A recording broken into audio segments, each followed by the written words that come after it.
Menteri Koordinator Bidang Kemaritiman dan Investasi Luhut Binsar Panjaitan menyebutkan bahwa strategi penguatan iklim investasi menjadi salah satu hal krusial dalam upaya pemulihan dari dampak pandemi. Pemerintah menyiapkan berbagai langkah termasuk membangun kawasan industri strategis serta menyiapkan insentif fiskal dan non-fiskal. Investasi menjadi salah satu pilar penting dalam upaya pemulihan ekonomi dari dampak pandemi.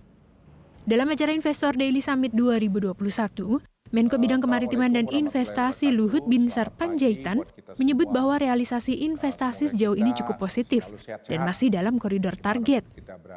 Sepanjang triwulan 1 2021, realisasi penanaman modal tercatat Rp219,7 triliun, naik 4,3% dibanding triwulan 1 2020.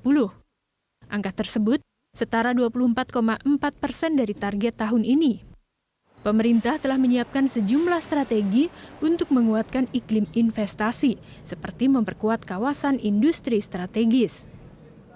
Dan realisasi penanaman modal asing tercatat sebesar 23,8%, sedangkan penanaman modal dalam negeri sebesar 25,1%. Nah, ini saya kira masih cukup bagus untuk mendorong investasi Indonesia. Pemerintah juga menyiapkan beberapa kawasan industri strategis seperti kawasan Morowali Utara, kawasan industri Pulau Obi, kawasan industri Tanah Kuning, dan kawasan industri BDB yang banyak bergerak di bidang hilirisasi mineral. Pemerintah juga menyiapkan berbagai insentif baik fiskal maupun non-fiskal. Insentif fiskal mencakup antara lain bebas biaya masuk impor barang mesin dan perlengkapan. Sementara insentif non-fiskal antara lain bebas pembangunan dan pengelolaan sumber listrik skala mandiri, bantuan pembangunan infrastruktur, dan perizinan melalui sistem online One Door One Stop Service.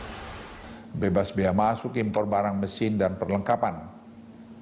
Sedangkan untuk insentif non-fiskal, pemerintah juga menyiapkan insentif berupa pembangunan dan pengelolaan sumber listrik secara mandiri, bantuan pembangunan infrastruktur, dan perizinan melalui sistem One Door One Stop Service. Strategi penguatan iklim investasi yang diformulasikan diharapkan membuat investor dalam dan luar negeri tetap menaruh kepercayaan untuk menanamkan modal di Indonesia. Apalagi juga telah disahkan Omnibus Law yang memangkas dan menyederhanakan aturan serta birokrasi perizinan. Widya Anggita, Berita 1, Jakarta.